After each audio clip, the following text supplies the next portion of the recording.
Good morning, this is the Eager Beaver Show. You are listening to a True North Eager Beaver Media Podcast.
The True North Eager Beaver podcasts are proudly brought to you by our founding sponsors, the Miss V Mysteries from Corvid Moon Publishing, your source for science fiction, fantasy, and cozy mysteries featuring a broad diversity of characters.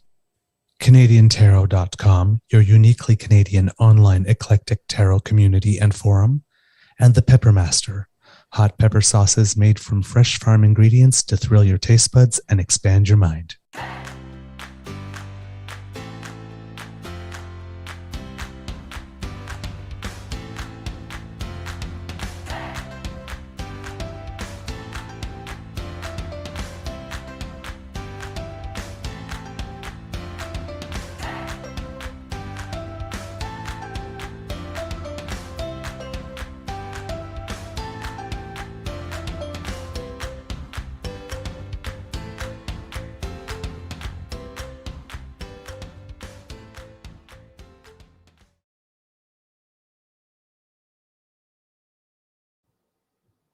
Well, good morning and hello, kids, and welcome to season 3 and episode number 220, I think it is, of the Daily Beaver Morning Show here on the Crier Media Network.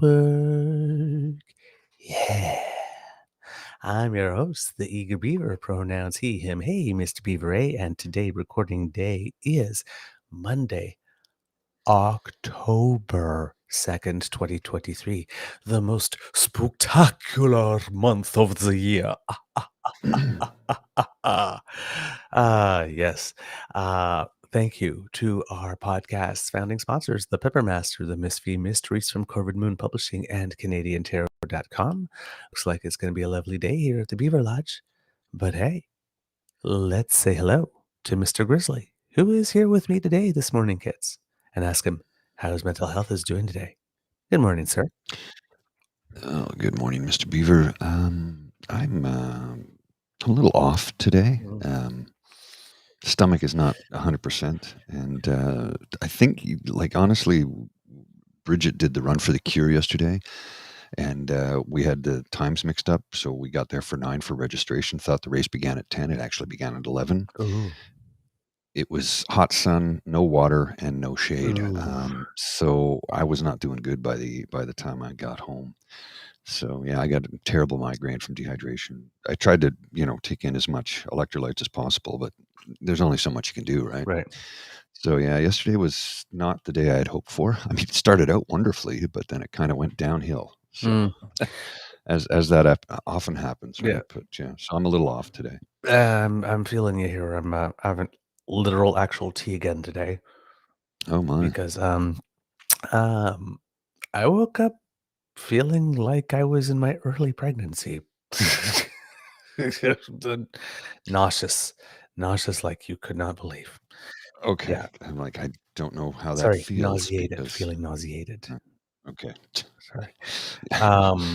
You can't get pregnant, sir. No, I know that, but and it's sort of like, you wake up and you're sort of like walking a little wobbly because there's like, oh God, Oh, that's not a good wake up morning feeling.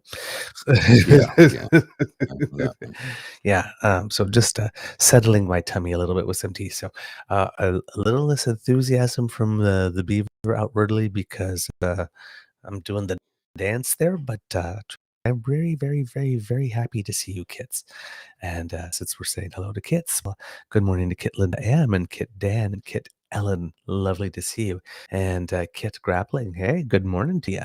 Lovely to see you, Kit Kendra. Thank you for joining us. Kit Mike H, Kit Mystic Cal, Kit Jen. Hello, lovely. Kit Hugh. It's been such a long time. Kit, Kit Hugh and I visited this weekend. So we had some quality time, which was really nice. He finally got to meet the Beaver sweetie. So it was nice.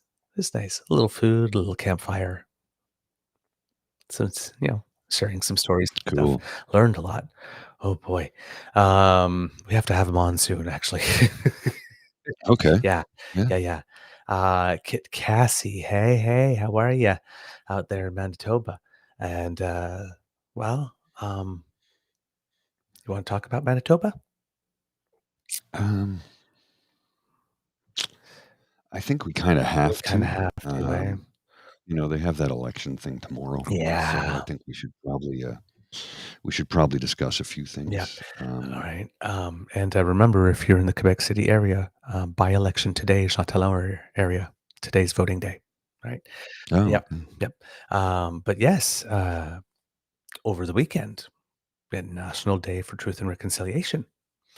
Mhm, At the same time that there's an election campaign going on in Manitoba, which happens to be the province in Canada with the greatest proportion of citizens who are Indigenous, in a mhm, campaign where we may be just a few days, if the polls hold true, from mhm, electing the first provincial or federal leader of a government in Canada who happens to be Indigenous.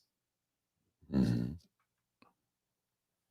The, This the, could it, happen. The likelihood is very high. it would be a very big moment. The appointment of a female justice minister who happened to be Indigenous with Jody Mhm, Wilson-Raybould was historical. mhm, mhm. An Indigenous governor general is definitely historical. Mary Simon, yes. Well, I mean, especially when you consider the juxtaposition of Jody Wilson-Raybould not wanting to take the cabinet position with Mhm, regard to Indigenous affairs because she's been fighting against the Indian Act all her life versus another Indigenous person, Inuit this time, actually mhm, taking on the role of representative of the time queen, mhm. but the head of state. Right. Two different narratives, right? One Mhm, working within the system, one working without the system, right?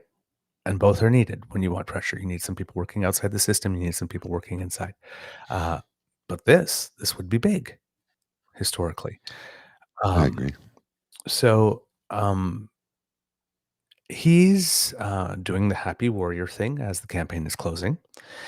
Interestingly enough,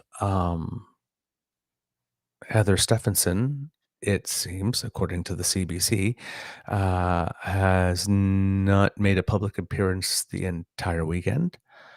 Um, She did do something for National Day for Truth and Reconciliation with some empty platitudes. I say yes. empty platitudes because she went on about how we must work every day to help right the wrongs. I'm like, lady, Yeah. But go to the yeah, landfill. other than the statement, right? No public appearances. Um, hasn't made an announcement in Winnipeg in the last 10 days and hasn't fielded reporters' questions live in about a week. Tell me your campaign's not going well. Hmm. Right? So that's the undercurrent of a National Day for Truth and Reconciliation in Manitoba. Um, Mr. Canoe gave a speech yesterday, which is, near the end and, rallying people. And of course, he's going in with the happy warrior and he's got the lead. So, Hmm. there's energy in the speech, and optimism in the speech, and good mood in the room that reflects that.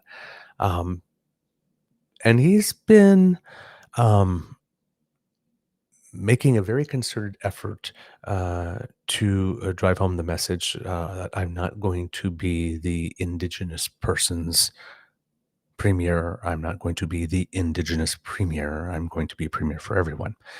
So he's not been um, making as big a deal of Indigenous issues, and particularly the landfill, Hmm.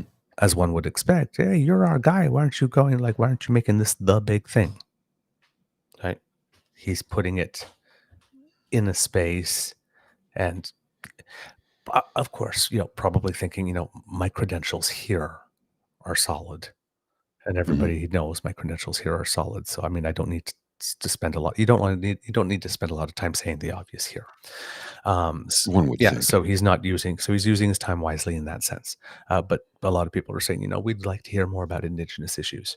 So in this speech, he's mixing some stuff for Truth and Reconciliation Day, along with some campaign stuff, along with some, and it's done very skillfully, and not skillfully in the sense like, oh my God, it's so clever. It's it's the question of dosing and tone. It's just that, the right dose, the right tone. It doesn't overwhelm the speech, but it's there. It is definitely present, and there are specific moments definitely paying attention to it.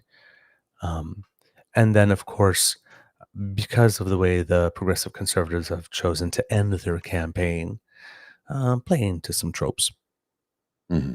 and really sending home the message. Well, if you don't like those, insert stereotypes of your choice here. Hmm. Indians, air quotes. I'm your gal. And similar thing, if you don't like those, insert descriptors that you like that we're not going to say on the show. Queers, Hmm. I'm your gal. We're the party for you. That's the ending message. We'll show them blank blankety blank blank blank blank Indians, and we'll show them blankety blank blank blank blank queers. Yeah. We'll Well, get them it was for you. their whole ad campaign that was pulled after one day about how go ahead and vote for us. Nobody will know. Well, we'll have that exactly coming in. Like, there's a message there. Okay, Hmm. and you will see it. They don't say it. Well, I mean, they don't outright say it, but they do say it. There's enough there for them to walk around. But it's just an ad about your vote being private. Hmm. Funny that they would be talking about privacy of your vote as they're trying to act their campaign and actually removing the right of privacy Yeah. to children, which one day will be used and transposed to remove your right to privacy as an adult in some way. It will, because you've created the Of precedent. course. But right now, like I keep on saying, you don't see it because they're attacking kids. Once that once that cow's let out of the barn, there's no putting it back. You're just sitting there It's going, on a yep, they're rampage. just sitting there going, we're attacking kids. But these kids, each individual one, are Canadian citizens in their own right. We don't Hmm. think of kids sometimes as individual citizens, but they are. They are. And there is an international agreement, an international treaty on Hmm. children's rights. There isn't one for parents' rights. No. They seem to forget that though because it's convenient. Leave it out of the narrative if it doesn't help to form the picture that I'm trying to paint for you. Right. We'll just leave that out. Like We'll this. just leave it out. It's not important. There are It's not rights that come with legal guardianship, which as a parent you have, which also come with obligations, like, for example, having to provide the necessities of life, important. Hmm.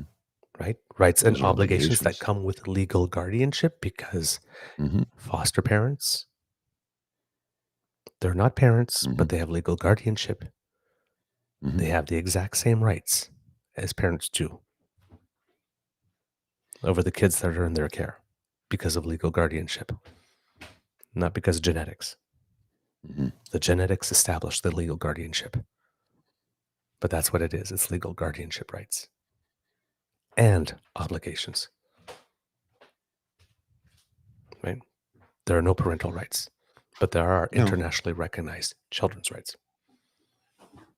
And they're protected Right. under the Canadian Charter of Rights and Freedoms as well. Exactly. So she's campaigning on that, and she's campaigning on definitely anti-Indigenous sentiment. So let's look at the first few minutes. We're going to take some clips from Mr. Canoe's speech because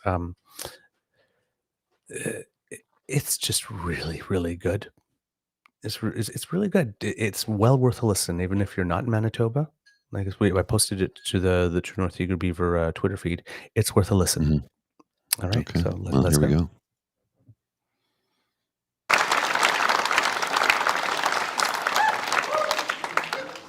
How do you do? I'm Wap Canoe.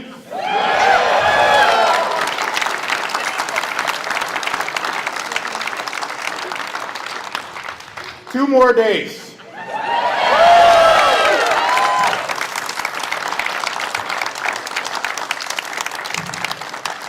Two more days and I will stop introducing myself that way.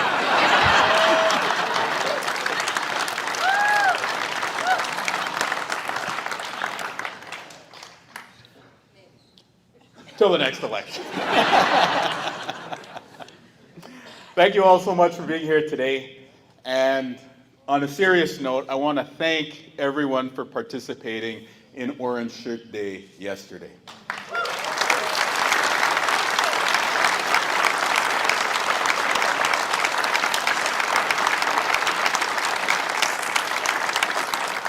Our team was there in full force, but I know that you as Manitobans were there in full force at Orange Shirt Day. And it's a really important day to honor survivors, to honor the parents left behind, and to honor the children who never came home. I was there on stage with our team yesterday at the arena, looking out at a sea of thousands and thousands of people wearing orange shirts. And I thought to myself, there's no way my dad ever could have imagined this when he was a little boy in the St. Mary's Indian Residential School. He told me so much about what he experienced, and I'll spare you the details, except for one. My father talked about a little boy that he shared a bunk bed with. He was named Louis Strong, according to the government records, but the name that his parents gave him was Migons. And Migons did not survive residential school. They lost him while he was there. And so my dad used to often talk about Migons towards the end of his own life. That's where we were as Canadians. We were divided at that time. Separate lives, separate institutions, separate hospitals. Today, we understand that that sort of division was a mistake. And so I encourage you to think of the children like Migon. He mattered. And that's why we say every child matters.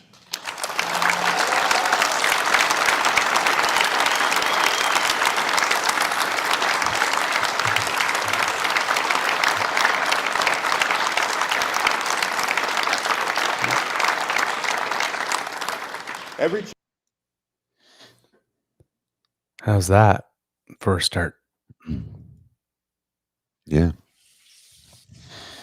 Pretty heavy hitting right from the get-go. And it hits different coming from him, doesn't it? Yeah, it does. Yeah, absolutely. Yeah.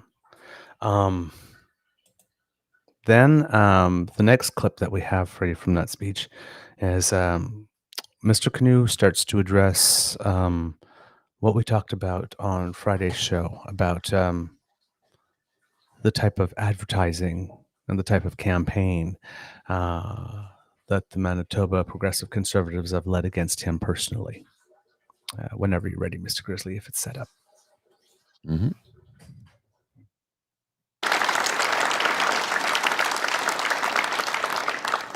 Now, As we approached the start of this campaign, we all knew the PCs were going to go negative.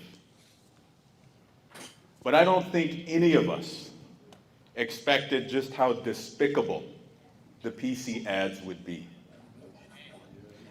Could any of you have imagined before this election campaign that a sitting government would use women who were murder victims as political props in their advertising? Could any of you have imagined that Heather Stephenson, just a few months after attending the Pride Parade, would use children as a political wedge? Here is the thing. After what we've seen in this campaign, no matter how many seats the PCs win on Tuesday night, they will have lost the moral authority to govern.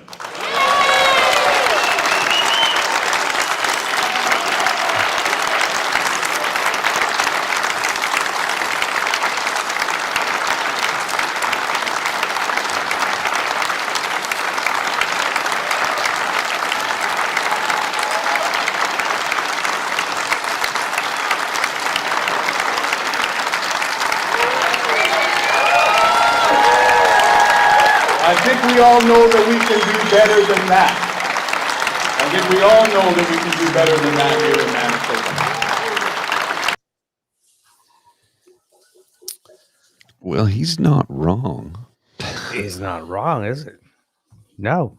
And Not again, at all. well delivered. Again, not angry, not attacking, not just plain matter of fact truth telling. Now, I talked about the ads on Friday, but since you're here, we can show them. So let's see the first of the two print ads that they took a full page ad in the Winnipeg Free Press following the debate. This is it. The Stand Firm. Yep. And kids, remember those words, stand firm, for something we'll be showing you in a couple of minutes. Second, did I lose the screen? I did. Just give me a sec here. All right. There it is. That should show up now. Yeah, here we are. Took me a second to get it together. All right. This is the one I was talking about. This was their ad. Mm-hmm. There are 4 things, right? Stronger parental rights because parents know best, bigger paychecks this year and every year, tackling violent crime will get worse under Wab Canoe. Gee, why will violent crime get worse under Wab Canoe specifically? Maybe because, he has a criminal record or something he did when he was a kid. Bigger paychecks this and every year. I'm surprised they didn't say powerful paychecks. Stronger parental rights. I mean, they're basically copying Skippy's shtick here, except for Skippy's not saying much on parental rights for some reason. Obi Khan used to be a CFL player, by the way. Oh, yes, that's true. That's true. But Played for the Ottawa Renegades. Yeah. But up here, up top, Stand top firm. right-hand corner. So after you see stand firm, the place where your eye immediately goes on a page, top right-hand corner, right under the leader, Heather Stephenson. What does it say? For health and safety reasons, the answer on the landfill dig just has to be no. Why is that? Right. Seriously. Yep. Now let's look at the second ad. So you could see the right up there. So if you don't like those Indigenous people, I'm your gal. Like this. Crime will go up under Wab Canoe. Ooh, that was the other one. That one was particularly, the first one was bad enough. This one's horrible. Yes. So they're basically playing cards. There's like 8 of them. Don't gamble. Haha. On the NDP. You will be dealt a very bad hand. And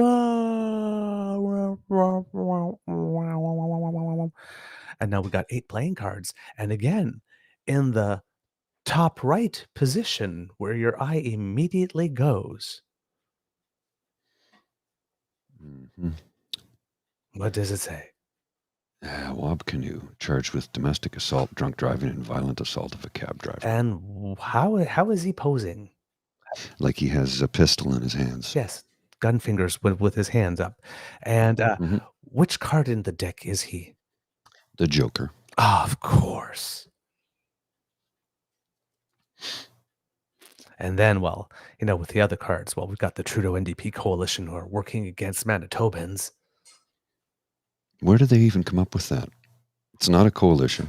I keep saying this till I'm blue in the face, but they'll just keep lying about it because nobody checks them on it. They got someone here because they defend sex offenders and drug dealers in court, even though everybody has the constitutional right to a zealous defense.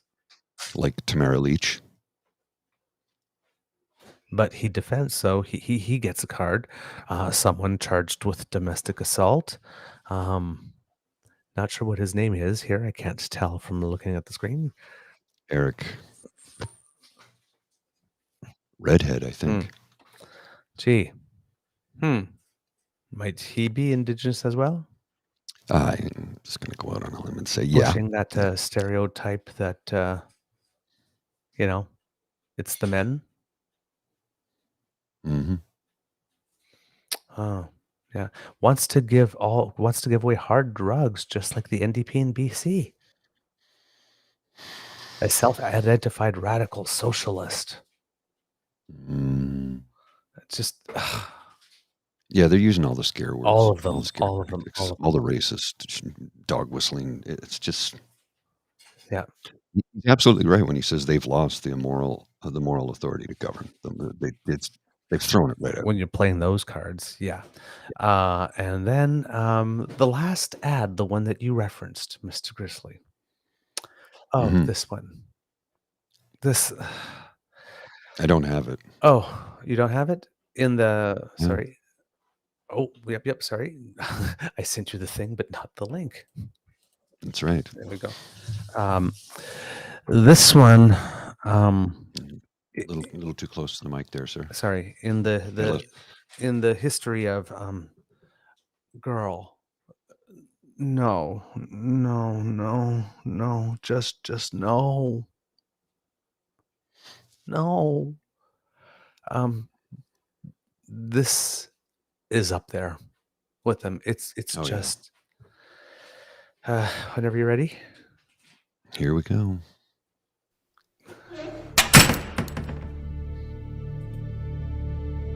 You're in the voting booth alone, with a personal decision to make that is yours and yours alone. So stand firm and vote how you feel, not how others say you should. Because during an election, it's okay to disagree on issues without the fear of being judged.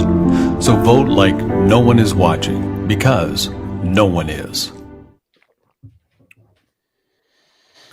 Wow.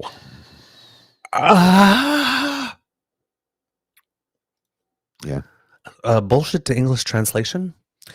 All them judgy, wokey people keep looking down their snouts at you. Well, in that voting booth is where you get them. Yeah, that's where you stick it to those blippity blip blip blip blip air quotes Indians and blippity blip blip blip blip air quotes queers. Just vote for us and leave the rest to us. We'll get them for you. Nobody'll know. They'll just be between you and us. That's literally what that ad is saying. You don't need to feel ashamed for wanting to vote for people who are going to stick it to them blippity blip blip blip air quotes Indians and blippity blip blip air quotes queers. We won't judge you.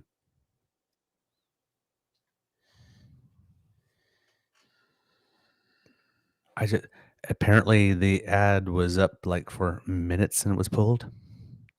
Yeah, it was pulled very quickly. I want to know who greenlit the ad and then greenlit the.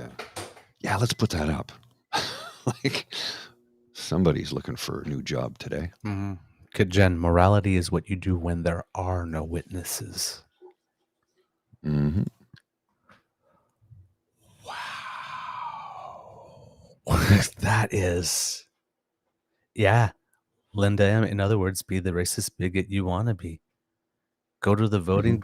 Don't go to the voting booth to vote for the future. Don't go to the voting booth to participate in this case, a provincial project. Don't go to the voting booth in order to cast your vote for something positive. Go to the voting booth so we can get them. Basically is what it says. You don't need to feel ashamed. Well, and here's a tweet from our friend Charles Adler. To my Manitoba PC friends, there are much worse things in life than losing an election. Losing your honor is one of them. Yeah, They didn't lose their honor; they threw it away. They burned it They poured 2 gallons of gasoline on, threw a match, and walked away. Hey guys, we won't be needing this anymore. Yeah, basically.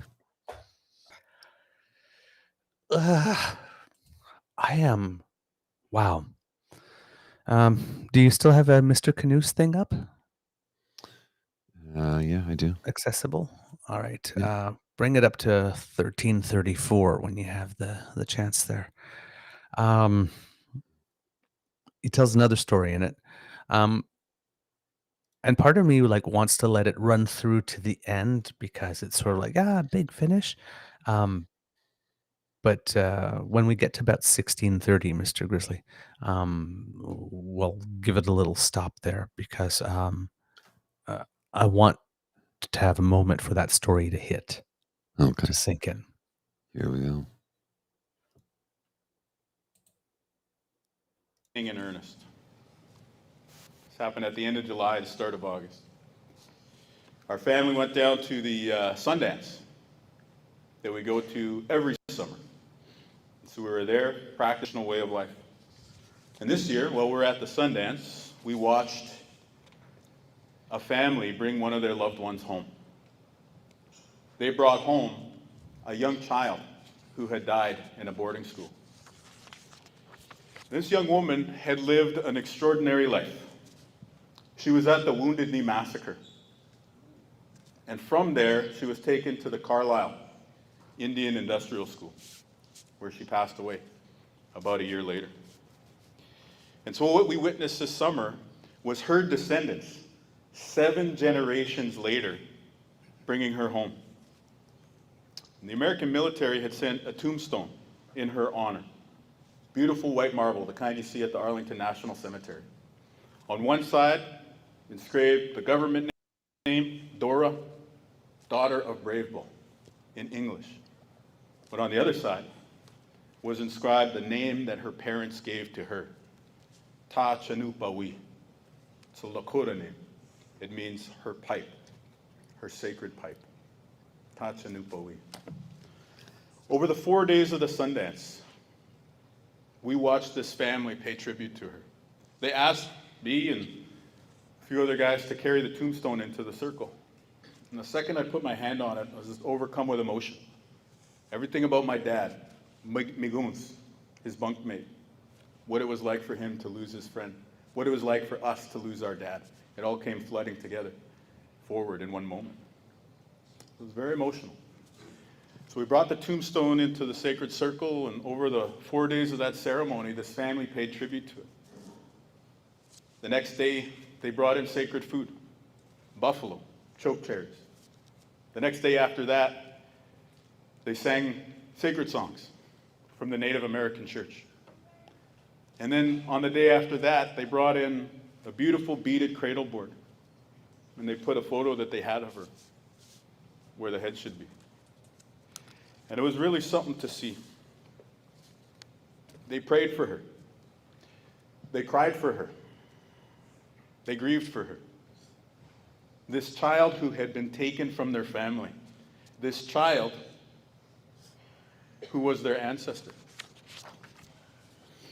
For 140 years, these grandmothers maintained a silent vigil. For 140 years, they never forgot who this girl was. They remembered exactly where she fit into their family tree, and they remembered her name.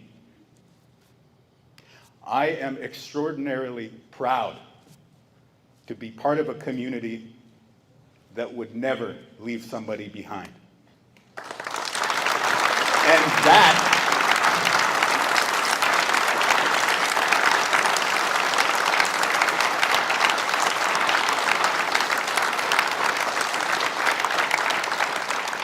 I'm very proud to be part of a community that wouldn't leave somebody behind. And that is what I want for Manitoba.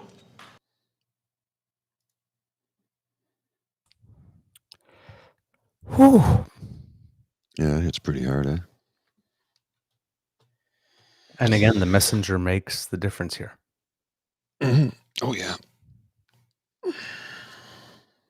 So, Oh, yeah, absolutely. through the telling of stories, 2 of them so far in this speech, in about 19 minutes or so, and referring to behavior from the other party that is less than honorable, without anger, without exaggeration, right? Like we've seen recently, like this, oh, he met him in the office with the prime minister. No, they didn't meet at all. No anger, no exaggeration. You're not feeling gleeful sticking of knives. Look at how they're bad people. Huh? They're like we always told you they would be. No, you know, it's not. There's none of that gleeful little smarm thing, right? Just telling it. He's just telling it. Mm-hmm. Perfect countertone to the the Manitoba Progressive Conservatives are doing. That's the perfect countertone. Agreed. Calm, relaxed. Confident, coming from a place of positivity, said with No an gnashing of intent to teeth. make things better. No gnashing of teeth yet. All of it. And then the rest of it is just, he just goes from there and builds. Let's play a little bit more, Mr. Grizzly. Just a second.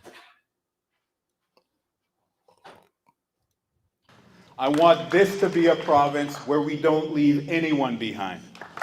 And that is what this campaign is about. That is what the Manitoba NDP is about. And that is what is on the ballot this Tuesday, October the 3rd.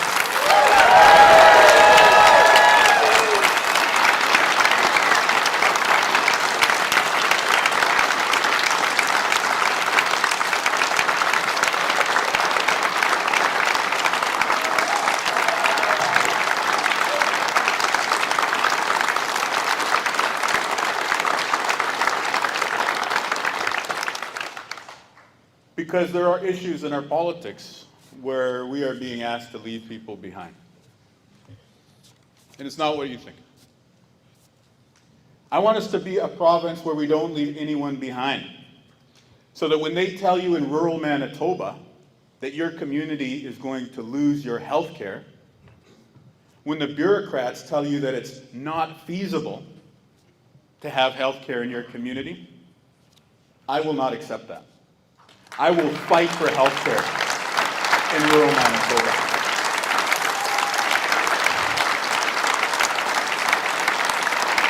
And when the PCs tell you that it's too expensive, when the PCs tell you expensive to have an emergency room in South Winnipeg, I will reject that. And I will work with this team to find the staff to open an ER in a neighborhood near you. And then we'll do it again in Concordia, and then again in Seven Oaks, and again in Ericsdale.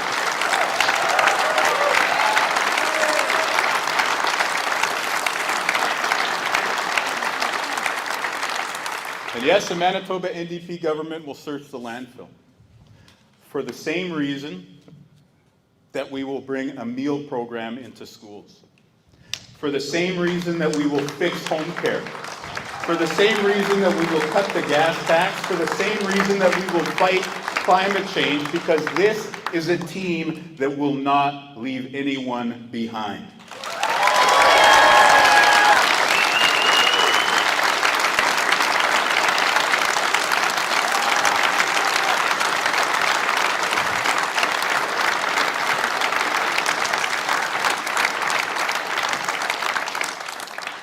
So we gather here the day after Orange Shirt Day and 2 days before the most consequential provincial election of our lives. So it's time for you to make a choice.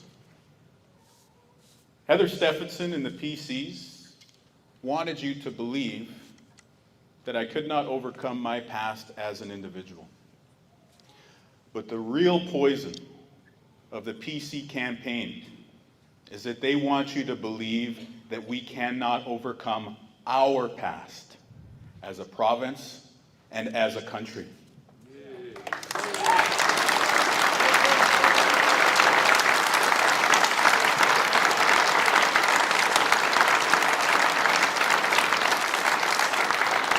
They want you to believe that Canada and Manitoba are forever condemned to be divided. They want you to believe that we cannot learn from the mistakes of our history. They want you to believe that Manitobans are not capable of coming together to make a better tomorrow. So how about we prove them wrong?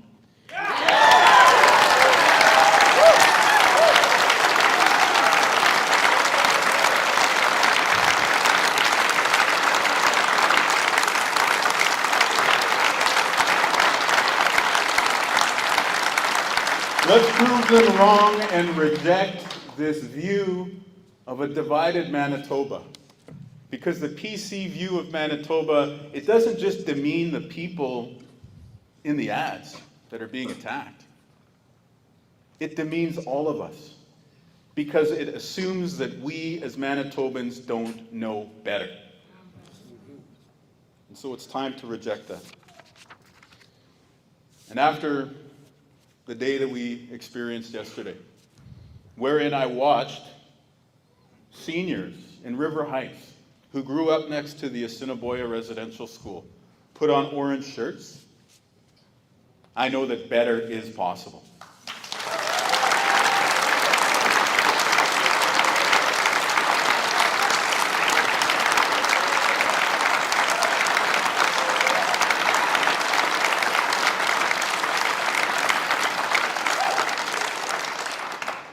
And that is what I am asking you to choose on October 3rd.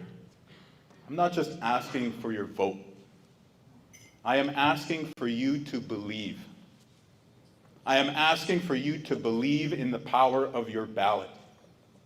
I'm asking for you to believe in a better tomorrow. I'm asking for you to believe in us as one province, as one people, as one Manitoba.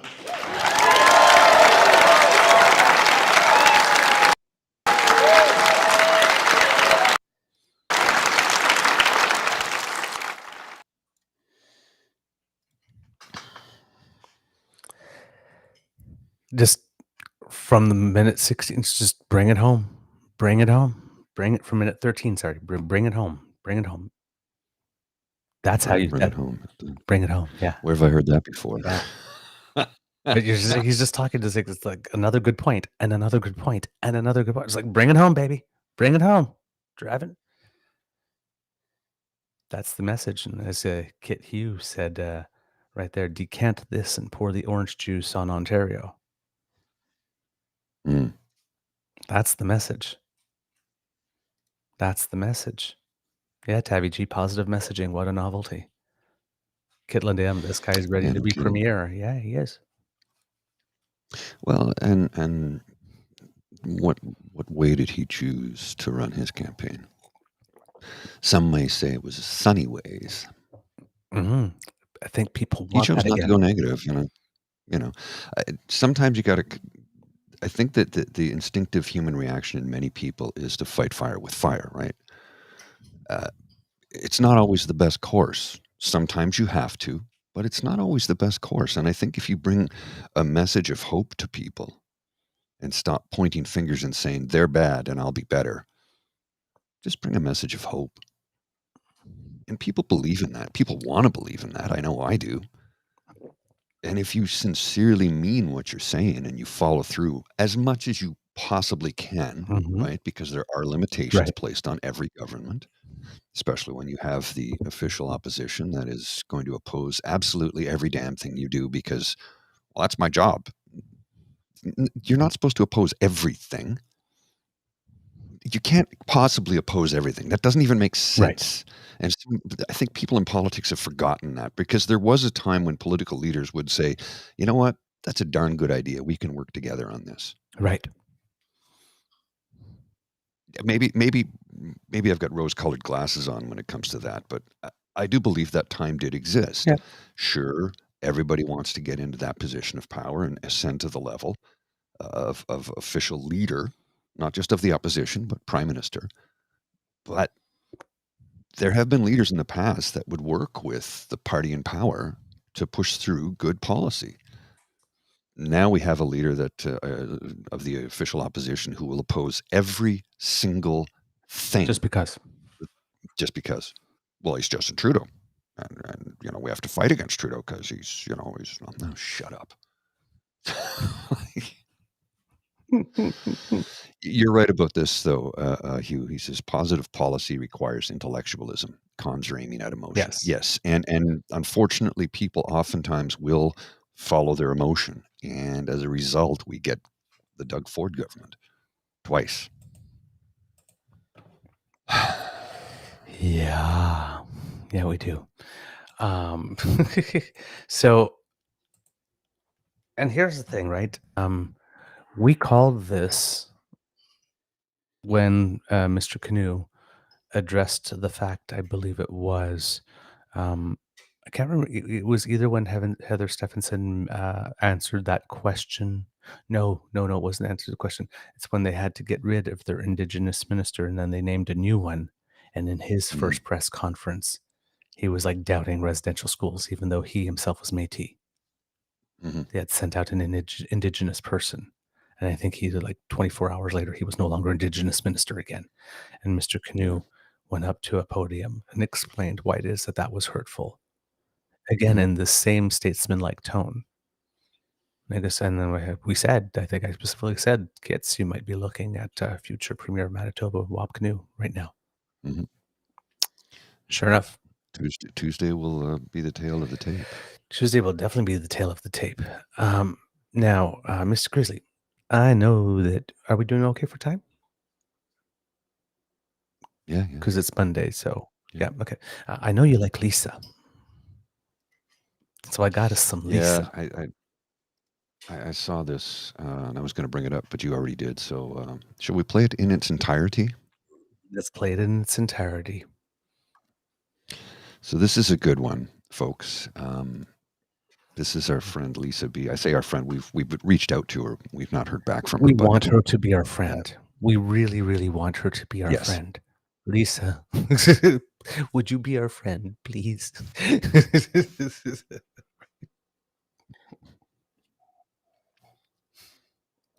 I want you to take a little listen to something. For years, the mistreatment of Indigenous people in Canada was ignored. The unacceptable and monstrous overreach of the Government of Canada in the creation and the long-standing running of residential schools leaves lasting pain and suffering for First Nations, Inuit, and Métis communities. On the National Day for Truth and Reconciliation, Canadians take time to reflect and work towards true healing.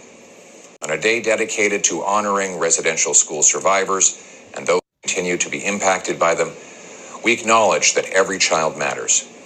It is time to pursue common sense solutions that remove Ottawa government gatekeepers so that Indigenous peoples can continue to build strong communities. The path to truth and reconciliation is long, but together, when we confront the harsh realities of the past, we can begin to mend what has been broken and find true reconciliation. I just need to interrupt here. I'm going to go get my chest waders on because there's a river of bullshit flowing through my living room right now with what we just witnessed. That was Pierre's statement yesterday on the National Day of Truth and Reconciliation. And even on a day that's dedicated to the dark history in Canada, he can't help using his political buzzwords. Do I think Pierre believes what he said yesterday? Well, let's just take a look at the past. Decades of pain spilling onto the floor as the Prime Minister apologized to residential school survivors. And asked the forgiveness of the Aboriginal peoples of this country for failing them so profoundly. Only hours before this moment, Conservative MP Pierre Poilievre was anything but apologetic. Along with this apology comes another $4 billion in compensation for those who partook in the residential schools over those years. Now, some of us are starting to ask, are we really getting value for all of this money? And is more money really going to solve the problem? We just need to clarify something. By using the term partook in, you're making it sound like they had a choice. They did not have a choice. And in terms of value for your money, the trauma endured by Indigenous people who were forced into residential schools is not a commodity. The money offered by the federal government doesn't strip away the horror of the past. But let's see what else he had to say. And what surfaced in Mr. Poilievre's remarks is the old Reform Alliance racist attitude that this Conservative Party has been trying to run away from. Pierre Poilievre casts doubt on how Native leaders are using billions of dollars in federal funding. Aboriginal leaders say his remarks were a terrible mistake. He looked in the mirror and saw Canada in his own image, which is so full of stereotypes. Yesterday's apology was all about casting those aside. MPs are demanding Poilievre be demoted. Will the Prime Minister stand by his words and remove his parliamentary secretary? My words were probably a little more colorful than they should have been. I find it funny that the reaction that was made to my words when so many other politicians have done similar things, maybe it has something to do with my age. I don't know. I don't apologize. I don't know why it's a big deal. Other people are doing it. Zero accountability. Zero reflection. Because that's what Pierre Poilievre thinks. Now, that was in 2008.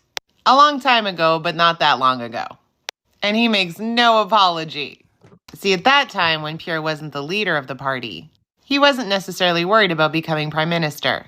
But now, Pierre has to try where he can say all the right things. Bring in the groups that he knows will hopefully get him elected. Does he care about those groups? Nope. No. And we see the same pattern today with the whole parental rights and save our children, using stereotypes and false rhetoric to ingratiate himself with certain communities. Does he really care about those communities? No, he does not. There's always going to be a targeted group of people. I had a conversation yesterday with somebody who said, I don't understand, why can't we just see all people the same? Why can't we just respect everybody the same?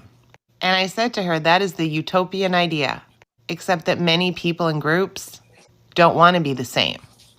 They want to be up here and have other people down here. Because if we're all the same, then nobody is special. Nobody gets to tell other people what to do. Nobody gets to reign over other people. And we see it time and time again with a variety of different groups. The history of Canada is wrought with racism, cultural genocide. That's how we started. And it took about 100 years to even get that recognized. But then we see it with other groups, minorities, if you will.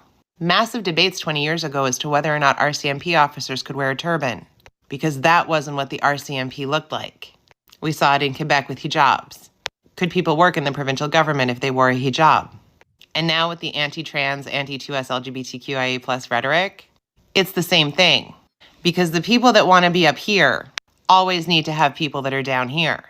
And so people like Poilievre and his band of merry followers always feel that people who don't look like them are a threat. And so you foster these stereotypes. You create a negative picture of those individuals to raise fear. I mean, we could go through all the stereotypes for every marginalized group. I'm sure we've heard them throughout our lifetime. And so to have Poilievre 16 years later make the speech that he did yesterday, has he changed his views? Maybe. But that Indigenous leader in the interview nailed it.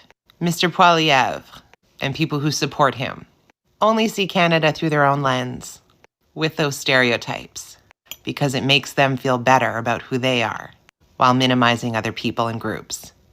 And I haven't seen any change in Pierre in 16 years. The only difference now is he has a wider audience of equally power-hungry people wanting to push others down. Remember that. That is not somebody that is fit to lead this country. Ever.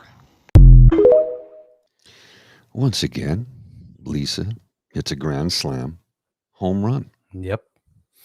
And you will notice that in addition to the things that she pointed out, and that clip with the conservative logo over Pierre, where he's talking about his comments and doesn't understand how people could have that reaction because everybody else has done it.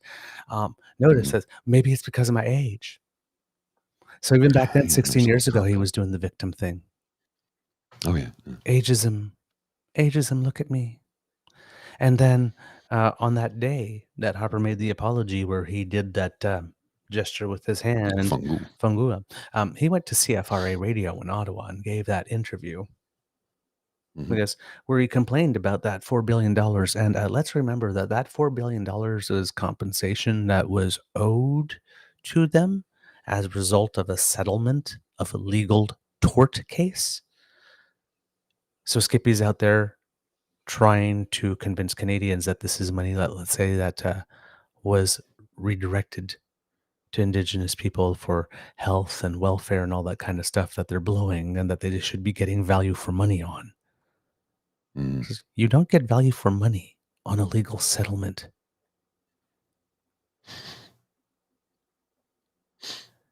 My neighbor sued me and I had to pay them $5,000. I don't see what value for money I got from that $5,000. The value for money you usually got from that $5,000 is learning not to fuck over your neighbor. The value for money that we should have got from that $4 billion is learning not to screw over another population group the way that we screwed over Indigenous people. But yet we're about to use the notwithstanding clause on trans kids. So, hey, Canada, if we're still Canada 50 years from now, expect another lawsuit of several million dollars compensating now trans adults. It's going to happen. And then the other thing that conservatives have been doing, not so much the federal conservatives, haven't seen it so yet, but their minions online, is they're conflating the residential schools thing and the 60 scoop thing with the trans kids. Because remember the last time we removed the rights of parents to guide their children? Was the Indigenous people. How well did that turn out? So we really need to quash those trans kids now. We don't want to have that happen again. It's like so not the same thing. It's so not that, but shamelessly, literally shamelessly, conflating both issues. It's like, ooh, boy. Now, the absolute best thing, at least, well, with settlers' eyes, at least, about the National Day for Truth and Reconciliation, the third one, is that of the three, this is the first one where the question the entire day was not, where's the Prime Minister today? He was in La Ronge, meeting with people, doing what a Prime Minister should on the day. But nobody was breathlessly asking. Nobody cared this year. Finally, the day was about the people. Something that's been left out of the conversation this morning with us that it just popped into my head now, and I thought I should bring it up, was Pierre Poilievre voted against the idea for National Truth and Reconciliation Day. He voted against it. I don't know if he did. That's what his voting record states. I'd have to go search it out, but is what I've read. That's what I did yesterday, because I saw some information from sources I usually get good information from, saying that the party voted against it. And I went up and I looked it up. I went onto the Legis Info website on Open Parliament and all that kind of stuff and looked up Bill C5 2021. And then I made a mistake because there was a result that came up and my eyes went directly to where the vote was. and I saw 117 Conservative votes against, and Pierre Poilievre personally had voted against, and then I posted it, and then somebody brought it to my attention that that was Bill C5 from another session of Parliament had to do something with drugs. And it's sort of like, oh. So then I went back and looked a little more attentively, and for some reason, there is no recorded third reading vote on this one. On the day, no recorded third. It passed the Senate unanimously. So the Conservative senators for the voting for creation of the day, but there doesn't seem to be a recorded third vote in the House of Commons, because normally you get the vote and you get all the parties vote with the tally, and then each individual MP that was present in the House that day and how they voted, and there isn't one for the third reading on that.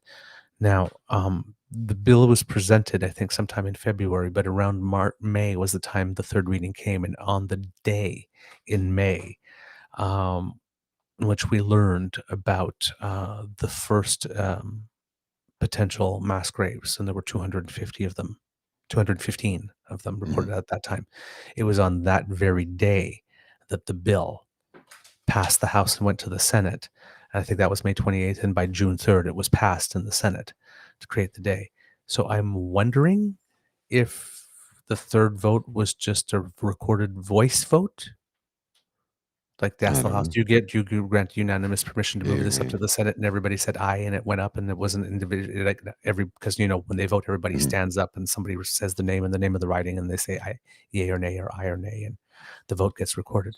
That did not seem to happen for this one. So I cannot say with confidence. I sent a letter to an email to Legisinfo to say that there wasn't anything there in case there was something corrupt.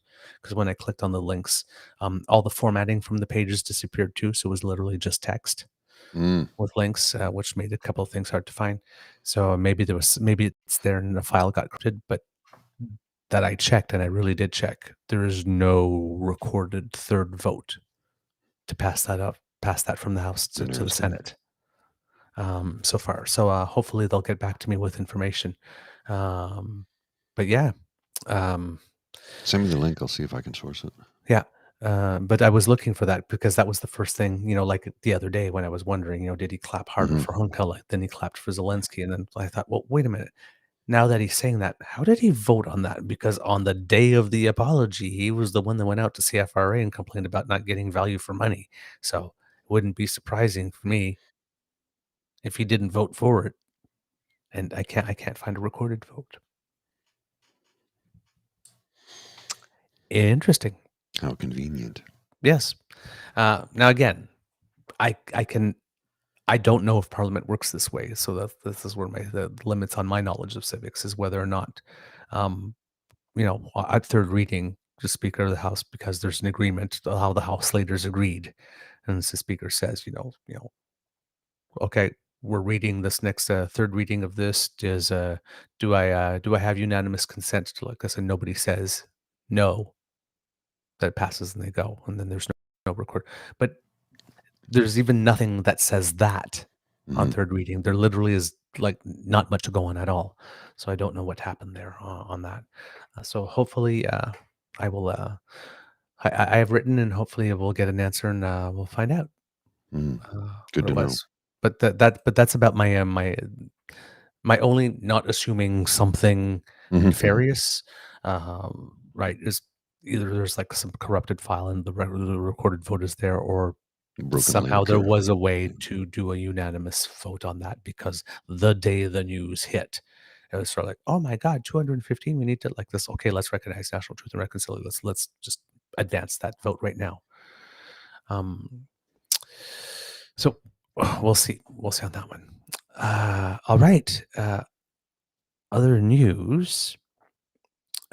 We mentioned it the other day, but it seems that Elizabeth May did throw her hat in the ring for Speaker. So if ever there was going to be one time that it would happen, it would be now. It would be now. The only thing that makes me think that it may not be is because Mr. Singh and Miss May have some bad blood. A little bit, yeah. Yeah. So he might not be willing to encourage his MPs to vote that way. But yeah, if they wanted to do something out of the ordinary, they would select her. Um, the first of the Nobel Prizes have been awarded, and the first prize is for physiology and medicine, and the prizes went to Catherine Carrico and Drew Weissman for their discoveries concerning nucleoside-based modifications that enabled the development of effective mRNA-based vaccines against COVID-19. That was quick.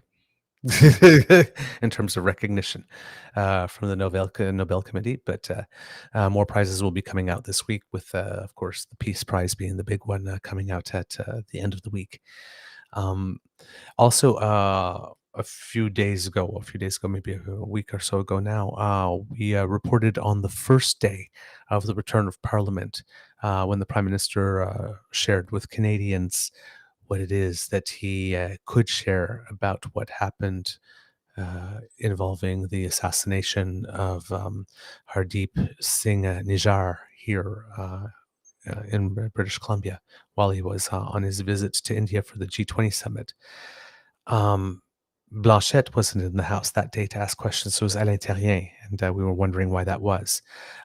He was away in the United States, actually, with 3 MPs of his first party on the first day, so on a work mission. So as that's what we probably assumed was the case, but that was in fact confirmed. So that's the reason he wasn't in the house. So he was just doing his job. But interestingly about Blanchette, of the 338 MPs in the House of Commons who, let's assume all of them were there. Maybe they weren't, but if we're assuming all of them were there, of all those who applauded and all those who are demanding apologies of the Prime Minister, very few of them have apologized themselves, interestingly enough. So in the last show, we were sharing the point that Skippy himself feels like he's got nothing to apologize, even though he was clapping. Well, I guess enthusiastically is a relative term, because he doesn't seem to clap enthusiastically for anyone. No. Based on the way that video is, but it was definitely more enthusiastic. He didn't have the glare, and he actually turned towards him to clap, to look at him, unlike Zelensky. But I don't know, man. Blanchette himself actually apologized profusely for himself having applauded. And it's just an interesting note that with all these people demanding apologies, and of course, after the Prime Minister apologized and after they said not like that, sorry, they wanted more apologies now, this time on behalf of veterans, which raises the interesting situation, because I'm old enough to remember a time when the Conservatives were complaining that the Prime Minister was always apologizing. Right? So he apologized to the gay community, and then he apologized for a whole bunch of different historical things. And it was almost like he had like the checklist of apologies and was checking them off, and then people were after a while wondering, well, gee, how sincere can these be now, because he's going after all of them.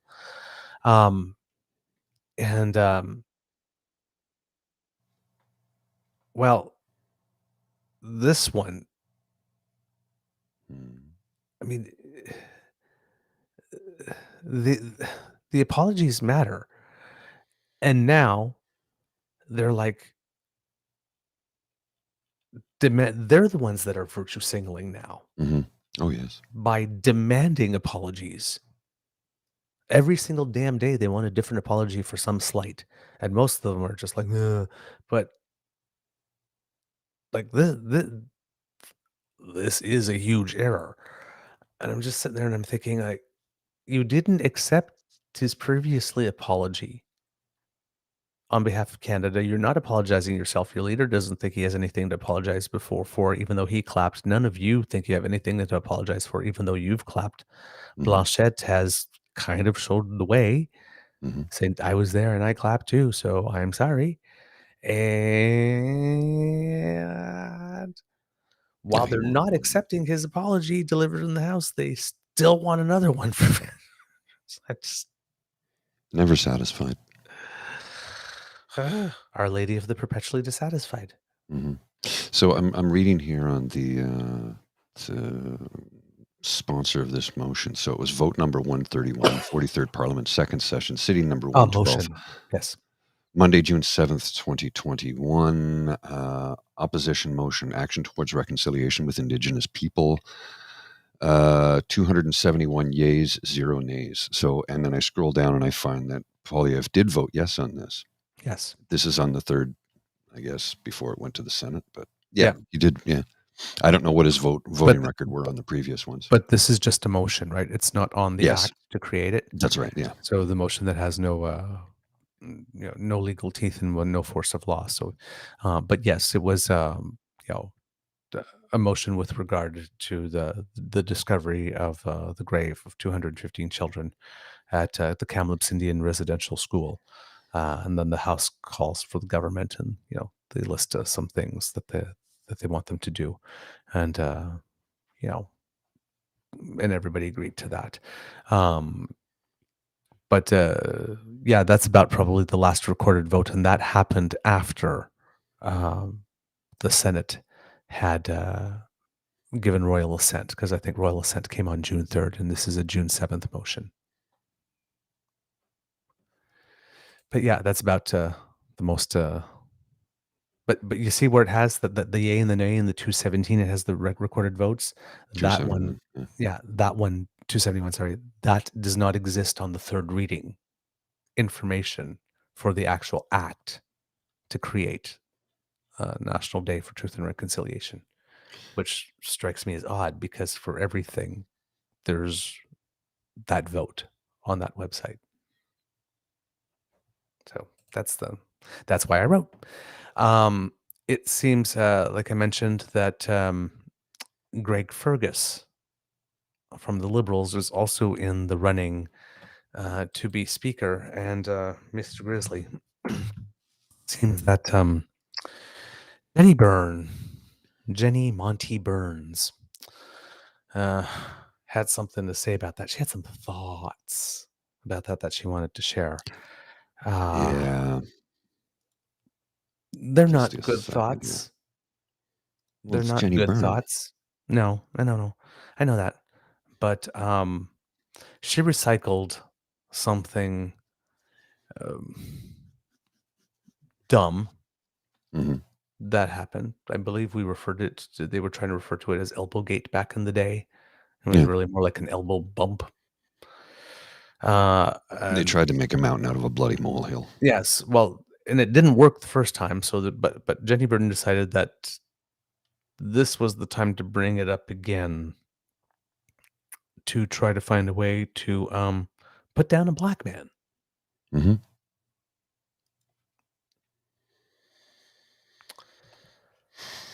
Please read it, Mr. Grizzly.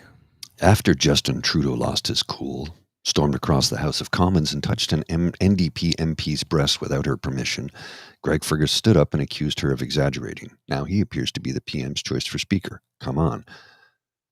Okay. Her wording there is... come on? Her wording there is a little... Come on. Really, Jenny? Really? He didn't touch her breast. He bumped into her with his elbow. We all saw it. After Justin Trudeau lost his cool, stormed across the House of Commons and touched an NDP MP's breast without her permission. That particular phrasing, that what makes it look like angry. He crossed the floor with his hand like this, went up and went, honk, honk. It's not what happened. Mr. Greg Fergus, Parliamentary Secretary to the Minister of Innovation, Science and Economic Development, Liberal. Mr. Speaker, I too witnessed this event. I would not like to try to take this any further. Take this any further than what has been described, which frankly I think might have been exaggerated. But what I would like to say is that I did see the honourable member, and then some honourable members start yelling. The Speaker, order. We are here talking about members' privileges. We are talking about order in the House. Let us show the respect that we are looking for here. We are talking about respect for other members. Let us show all of us, please. The honourable member for Hull Aylmer has the floor, Mr. Greg Fergus. Mr. Speaker, if one wants to exaggerate the situation and to make this into something that it was not, or make it reminiscent of a dive in the 2006 World Cup, perhaps we can go on.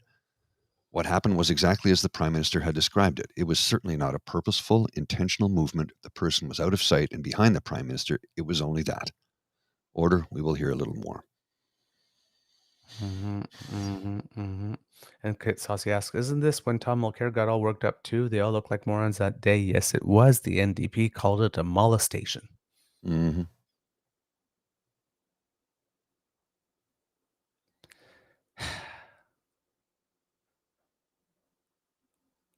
And I'm just like, let's just shoot the black man. Yeah. Let's put it this way. If that's the worst thing that Jenny Byrne can find on you, Greg Fergus has got a pretty damn good record. He might be that rare unicorn. Seriously, that's the most scandalous thing? Really? It's not even scandalous. You had to misframe it. Oh, yeah. It's just, but it's just, I don't get it. I don't get it. No. It's like, why would you want to look like that person? Why would you want to look like that person? Conservatives, I swear, man. I swear. Totally off the past subjects, but a little bit of news you can use.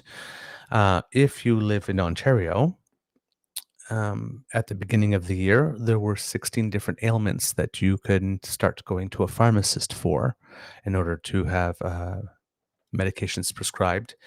And it seems that 89% of pharmacies in Ontario have opted into the program, providing over 400,000 assessments since the program has been in place. And it's so successful that they are adding 6 new ailments. So if you live in Ontario now and you need a prescription for a medication to treat acne, canker sores, diaper rash, yeast infections, parasitic worms, or pregnancy nausea, well, you no longer have to go to your doctor or to a clinic or make an appointment. You just go to your pharmacy with your health card, and that should be all you need in that sense. Now, Minister Jones said at the time, again, reminded their favorite line, never your credit card under your Premier Ford or under Premier Ford. That will never change. But they also promised. This enriches. Sorry?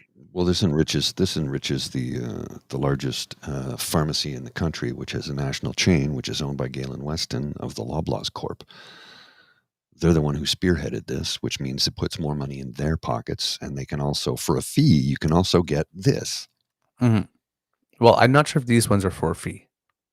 No, but there's additional yes, things. There's additional things. That she exactly. said. Yes, exactly.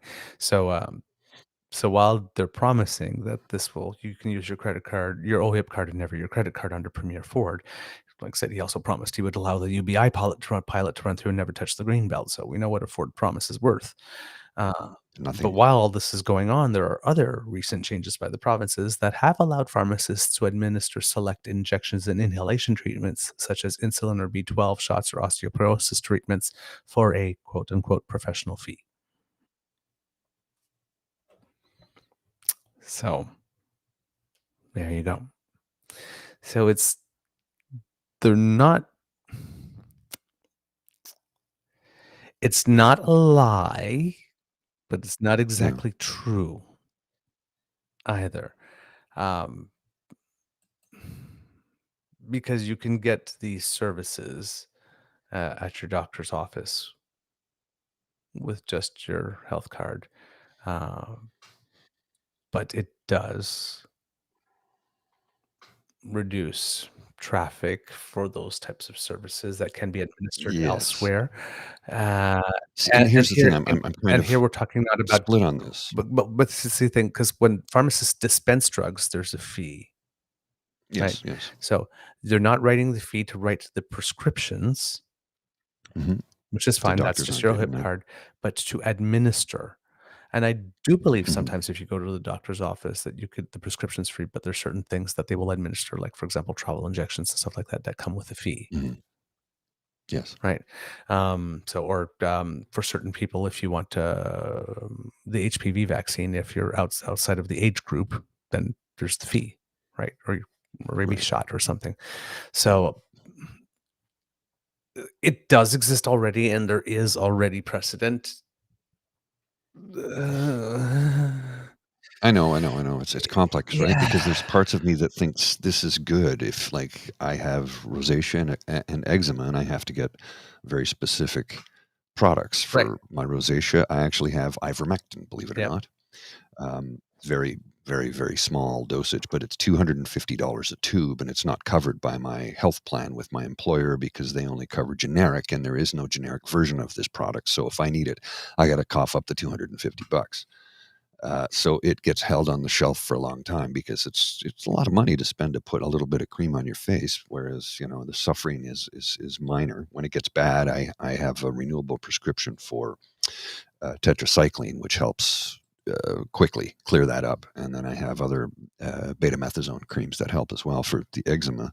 But and those are like for something like that, I could just go to the pharmacy. I believe that's covered off. I could be wrong, but I have a very long renewable script for that, and now it's gotten to the point where if I'm running low, I just call and they go, "Oh, you've run out of that script." They go, "Don't worry, we'll contact the doctor on your Mhm. behalf and get it renewed for you," because they are literally trying to end people's suffering. If I don't know if you've ever dealt with eczema, but it's when it flares Yep. up, it's not pleasant.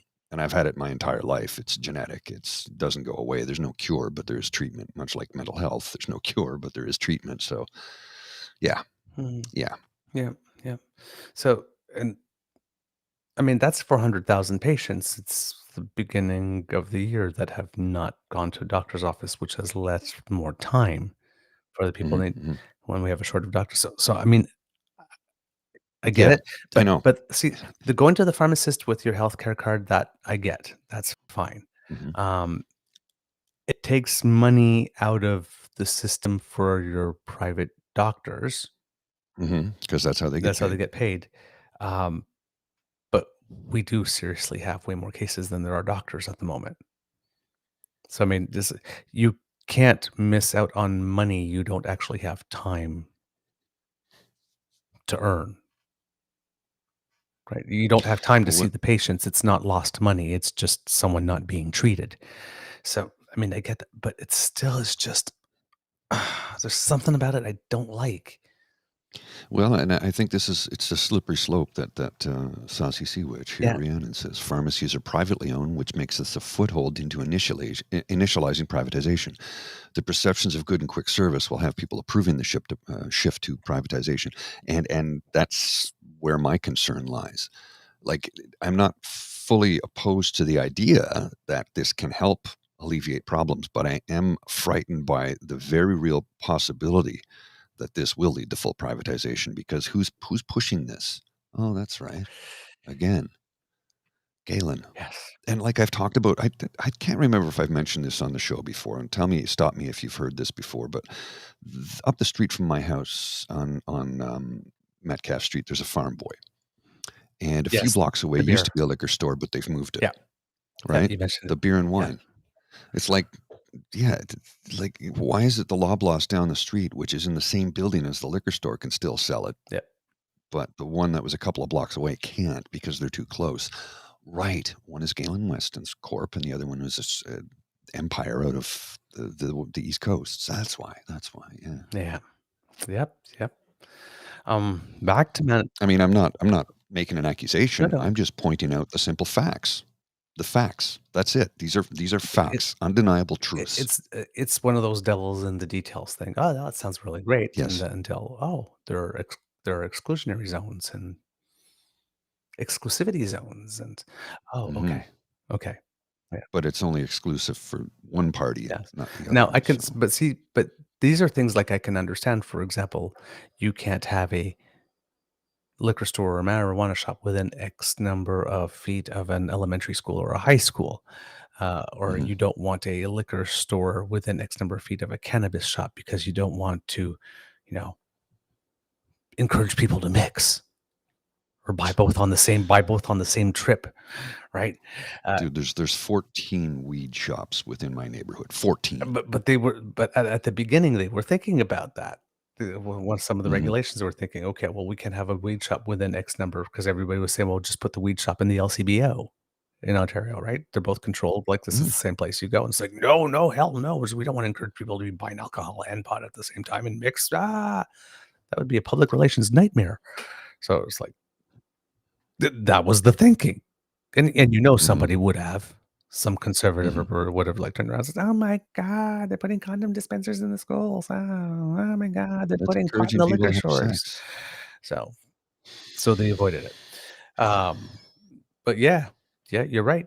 It's it everything's just seems to gear back to the same group of people, which is just weird.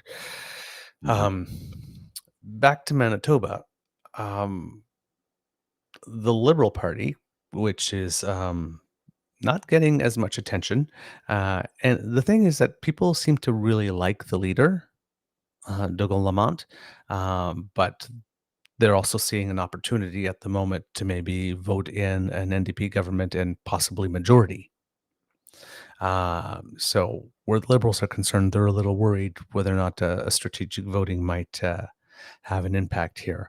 And to show that the NDP is confident, as we mentioned on a previous show, the day after the debate, they were campaigning in the electoral district of Tuxedo, where Heather Stephenson's seat is.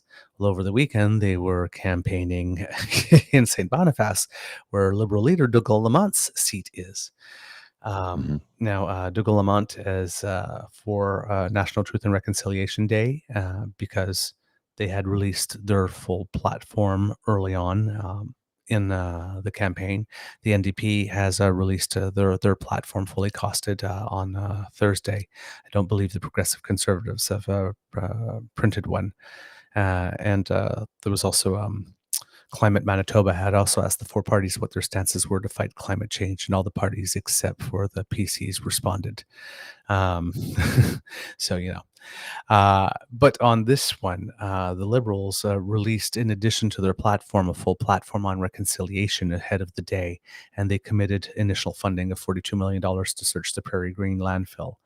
Um, he says, and also promises to return millions of dollars in federal child benefits that the province diverted from Indigenous children, while also working on economic reconciliation with First Nations and Métis and Inuit communities, including revenue sharing on natural resources. So the Liberals they have been the party, curiously enough, considering Mr. Canoe is leading the NDP, that have um, made the most noise on policies that would help the Indigenous community. But again, I'm Mhm. assuming that for Wab Canoe, you don't have to state what is obvious, so he's not going as hard on that file as some people might expect him to. But it is surprising some people that the Liberals are pushing it just as hard. The Progressive Conservatives, of course, yet again made a promise, something to do with reforming the criminal justice system, tougher sentences for violent and repeat offenders, and all that kind of stuff. But interestingly, promised to appoint a provincial firearms officer to promote gun safety and better serve law-abiding gun owners. That's an interesting tactic from the conservative side. And the NDP had promised to make the National Day for Truth and Reconciliation a statutory holiday in the province. Um, and that was previously introduced as a private member's bill, but the legislation did not pass at the time. Also in Manitoba, when voters are going to be going to the polls, it seems that the financial picture was a little rosier than first thought, because the government had forecast a deficit of $548 million for the 2022-23 fiscal year. And once the final audited numbers have come in, it showed a surplus of $270 million. Now that was $270 million surplus, despite the fact that the province spent $1.1 billion more than expected. So they spent over budget by 1.1 billion, but still recorded a surplus of 270 million. That's because a nearly $2 billion in increased revenue came in from either taxes or extra income from Manitoba Hydro. So they used 1.1 billion to do stuff like write affordability checks, which I'm sure helped people but didn't help inflation, to help Ukrainian newcomers and to give some higher wages to some workers like in healthcare. So Mr. Canoe said, I think it's very telling that the PCs had a huge amount of money at their disposal, basically $2 billion that they didn't account for, and they did not use it to help you and your family. And Dougal Lamont, who said, with record increases in transfers from the federal government, and they haven't passed it on to Manitobans, and we're seeing the results. We're seeing the results in the broken healthcare system and downtown. The only time that Manitoba has posted a surplus in the last almost 10 years, was like since 2000, well, not 10 years, since 2009, was in 2020, where they had a surplus of $5 million, but then, well, COVID came in, and with all the spending, that kind of wiped that out. But it seems that the books itself are pretty good, and so Mr. Canoe will be able to hit the ground running should he win. Yeah. The New Democrats are also. Sorry, go ahead. No, go I was ahead. going to say the new. I just have a couple of things. Okay, the New Democrats are also committing $10 million for a new gym at the Calvin High School, which is a project the Progressive Conservatives canceled in 2017, which led to student protests at the time. And the Progressive Conservatives have promised $250,000 towards retrofits and upgrades to a veterans village under construction in the Transcona area that will have 20 tiny homes. And that they will also spend $1 million annually on an office that helps veterans access the resources that they need. So those are some other recent campaign promises from the Manitoba Trail there. Right, Mr. Grizzly? I just wanted to go back to National Day for Truth and Reconciliation. Yes. That's the name of Canada's official day. In the United States, it's called Native American Day. In Turkey, they have a grassroots initiative called the I Apologize campaign. And in Australia, since 1997, after the release, the first anniversary of the release of the Bringing Them Home report, they developed an event that the title of it is Super Canadian, National Sorry Day. Okay. Wow. I just put a link into the chat for the Wikipedia article. It's officially the National Day of Healing, but it's National Sorry Day.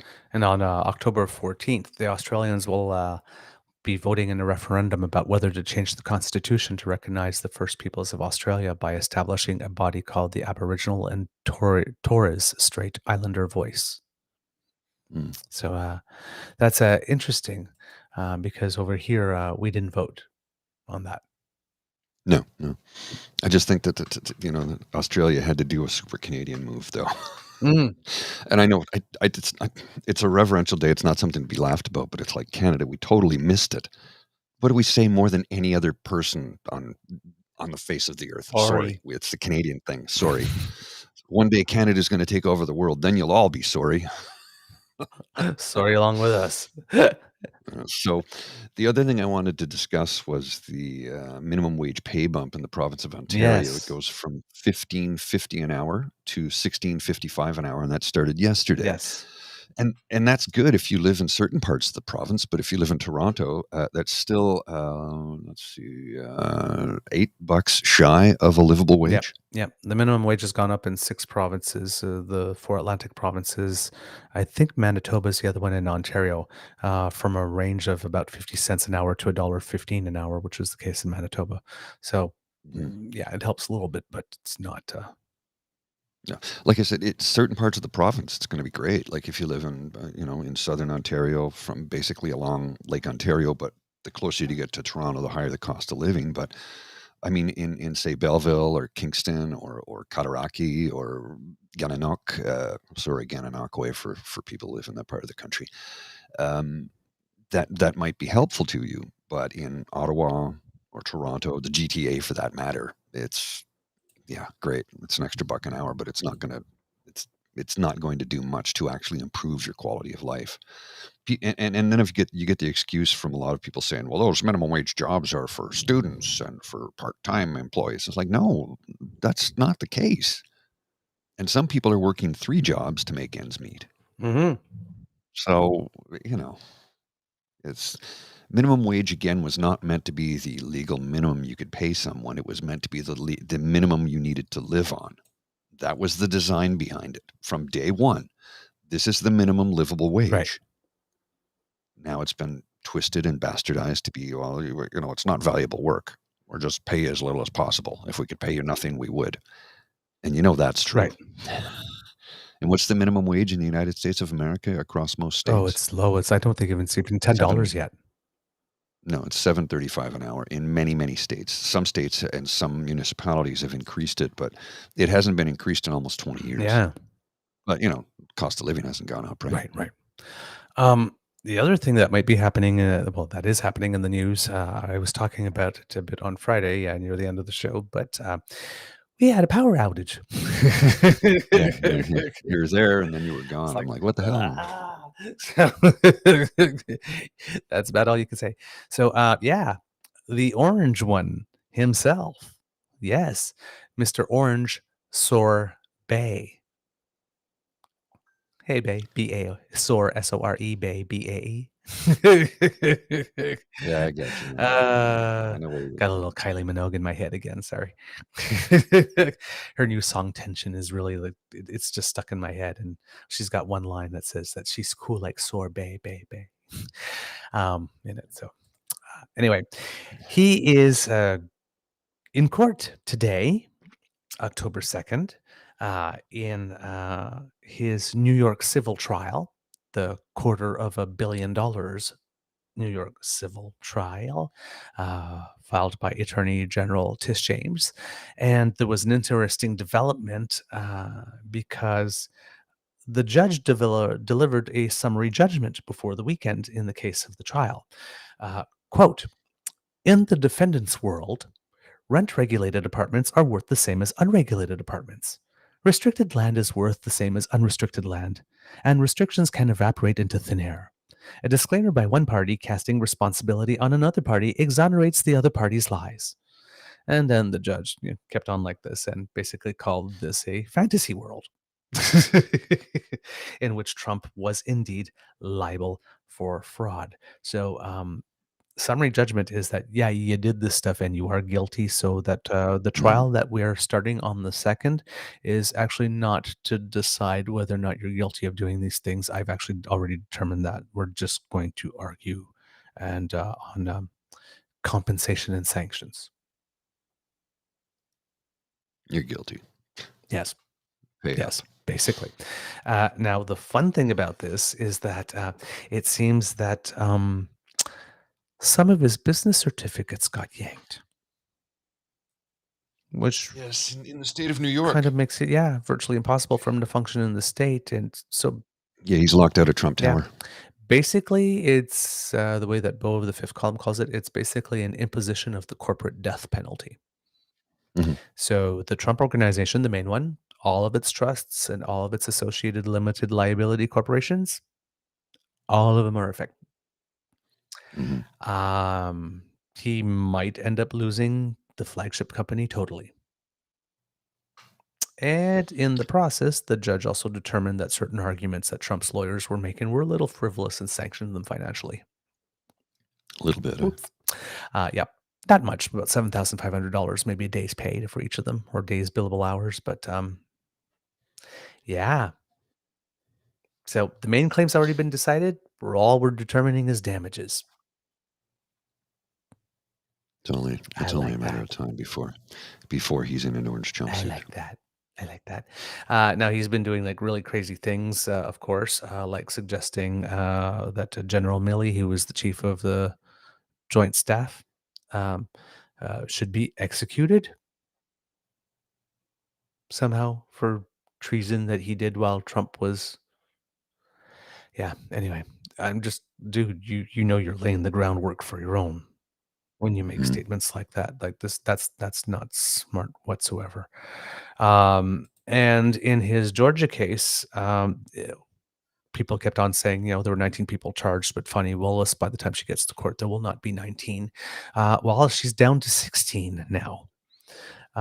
Two of them have had their cases severed, and their cases are going to start on the 23rd. That's, I believe, Kenneth Chesbrough and Jenna Ellis, I believe.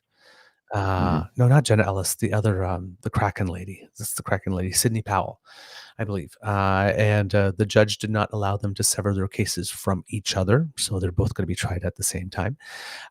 So that left 17, and then number 16 is, or one down, that makes it to 16, is bail bondsman Scott Hall. He's just outright pleading guilty.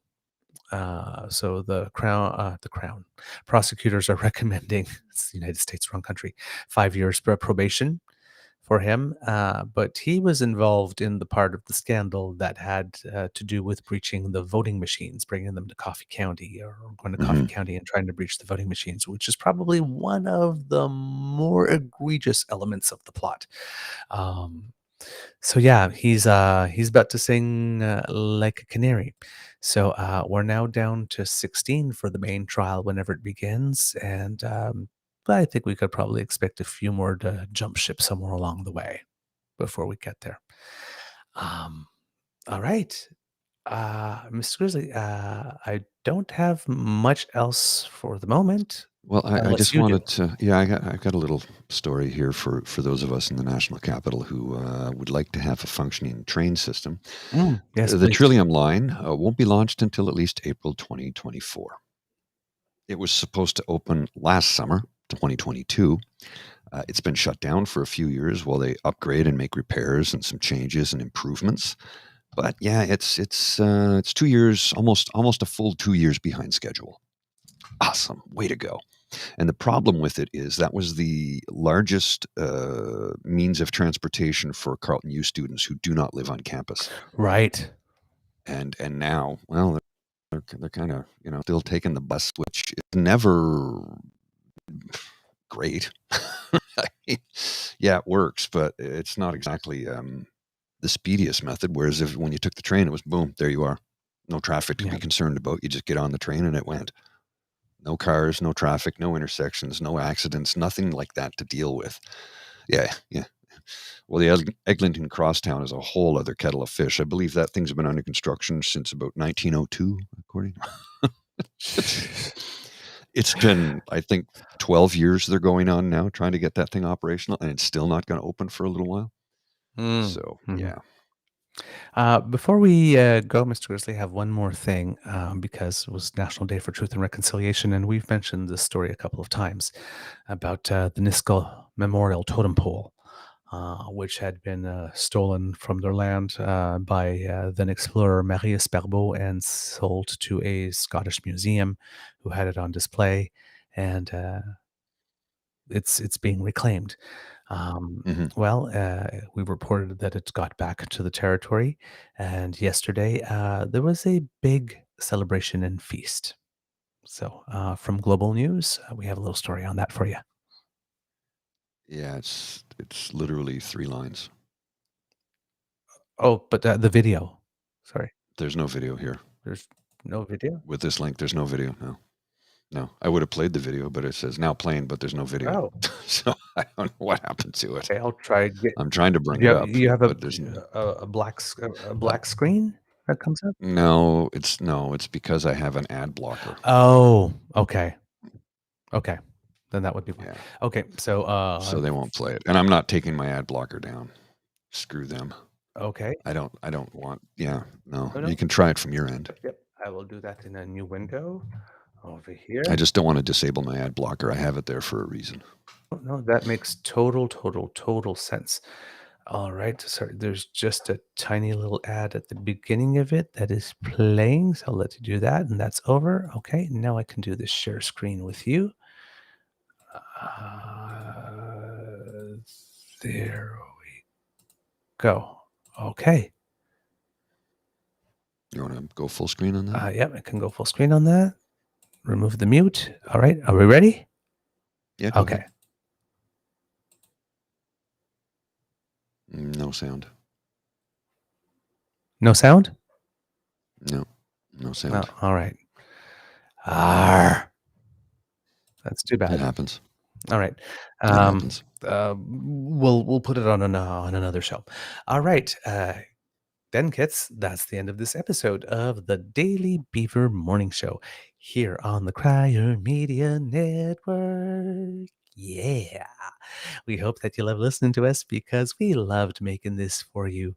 And because sharing is caring, please let everybody know about us. Share our episodes, retweet them, include the link in emails and say, hey, you got to see this, whatever it is.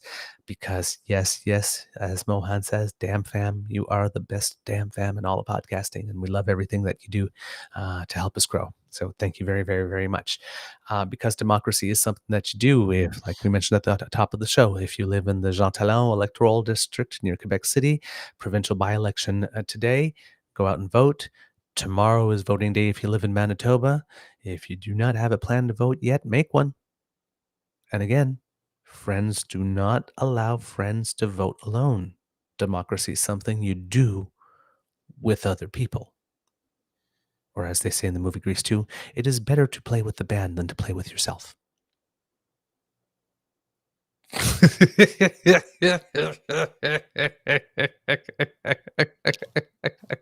Band tryouts today. Remember, it is always better to play with the band than to play with yourself. Oh, that was wrong, was it? Okay. It was Grease 2, Grease 2, yes. So, yes, please do go and vote. And let's make some history. It depends on the band, Douglas. Well, that's true. Not everybody swings to the same type of music. You know what I'm saying? Anyway. Let's see. If you would like to make sure that you do not miss an episode, and thank you, by the way, for putting us on the charts over the weekend, kits, then go to our pod page site, sponsored by The Ray Girl. Sounds like the greatest movie ever. It's really bad, Mr. Cal, but if you like bad movies, it's good. Yeah, it's bad. It's really bad. It's not the worst movie ever, but it's not far from the top. So there you go, sponsored by the Ray Girl, and that's where you can subscribe. And when we have something fresh off the bandwidth, will comes right to you. And since you like subscribing to stuff, well, we also have a YouTube page, the True North Eager Beaver Media Incorporated YouTube page, where you can like, subscribe, and share. You can do all three from that page. So please do go there. We're closing in on the 400, so kits, and we're closing in also on the 100,000 views. So whatever it is that you're doing, kits, we're over 90,000 on the views when I was checking on the weekend. And I think Kit Saucy just said that we hit 392, and we've crossed 1,500 on our Twitter feed as well. So we're growing. Thank you so much for all that you do. And if you'd like to encourage us to do more, well, we have a way for you to do that as well. It's our coffee page. That's ko-fi.com/eagerbeaver, lowercase letters, all in one word. And that's where you can make your contribution, or by scanning the QR code by Mr. Grizzly's head right there, if you happen to be watching.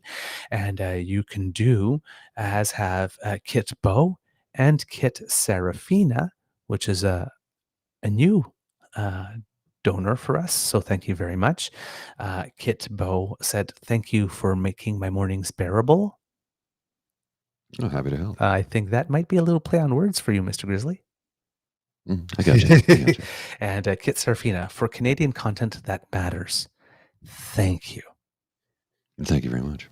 And yes, thank you for your generous donations. They go to making sure that we keep our staff happy. This is and making sure that our staff that keeps on disappearing on us, Caesar and Guinness and hot chocolate and coffee, well, come back, or that we can replenish them. Our human resources costs are astronomical. This show. All right. From the Beaver Lodge. Now available at the LCBO. Oh, really? They have it now? Yeah, they do. Yeah, and it's good because I'm doing Sober October. So how perfect for timing, right? I didn't know Sober October was a thing. Yeah, it is. Like for dry people. January, I knew, but Sober October, I didn't know. Yeah, I don't do dry January. January is when I need a drink.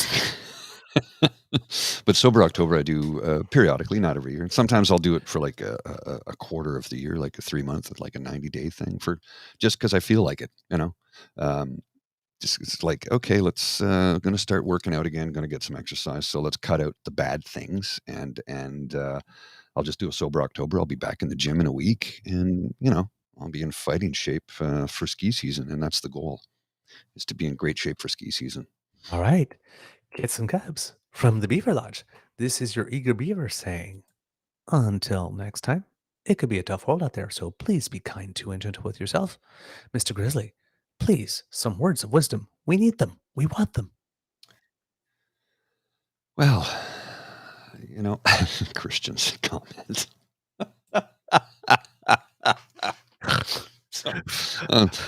No, I think it's hilarious, dude. Sorry, you completely knocked me off my thought stool. I'm like, yeah, okay, no, that's good. That's funny. I'm not going to say that out loud, though. No, but it's funny. But it's funny as fuck. So I'll be sticking to the Guinness Zero non-alcoholic draft. And honest to good, it tastes exactly like a Guinness. I mean, if you had a Guinness and one of these, you can taste a slight difference. But if you just have that on its own, it's a Guinness. And yeah, I love the Guinness. So and here's the best part: I get all the other health benefits from Guinness because it's high in iron, right? Mm-hmm. So yeah, take away the alcohol, and you've got actually a pretty good drink, and it's only 3 grams of sugar in a 440 ml can. So it's a U.S. pint of 16 ounces, not a Canadian pint of 20. But either way, it's available at the liquor store. Only at the liquor store. You can't get it in corner stores. I haven't even seen it in grocery stores. Only the liquor store, which is weird because it's non-alcoholic beer. Why can't I get it in the corner store? But anyway, I did notice that my last road trip down to my sister's place, we stopped at the en route and went in to get something to drink. And maybe I'll get a bottle of water, but I hate paying for water. I really hate paying for it. And I don't really drink pop. And I noticed they had Sober Carpenter IPA. So I'm like, oh, give me a couple of those, because it's a non-alcoholic IPA and it tastes like an IPA. They're out of Montreal, and I was able to get it on the road. I'm like, fantastic. Wow. I can have a beer guilt-free. Huh. How cool is that? Yeah, exactly. Love it. All right. Before I tell you to roll the credits, just a little note on a couple of Canadians who make us proud. Liam Drexel, who is a tennis player, won a tournament out in Albuquerque, and as a result rises to his highest ranking in his career, 485th in the world.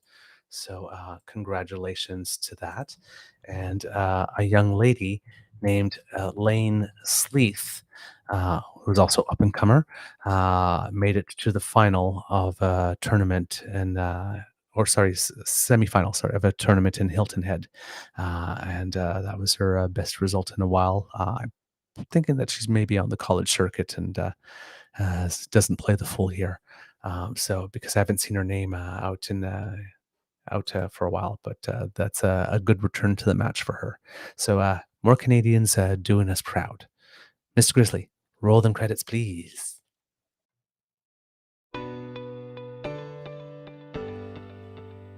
You are listening to a True North Eager Beaver Media Podcast. The True North Eager Beaver podcasts are proudly brought to you by our founding sponsors, The Miss V Mysteries from Corvid Moon Publishing, your source for science fiction, fantasy, and cozy mysteries featuring a broad diversity of characters. CanadianTarot.com, your uniquely Canadian online eclectic tarot community and forum. And The Peppermaster, hot pepper sauces made from fresh farm ingredients to thrill your taste buds and expand your mind.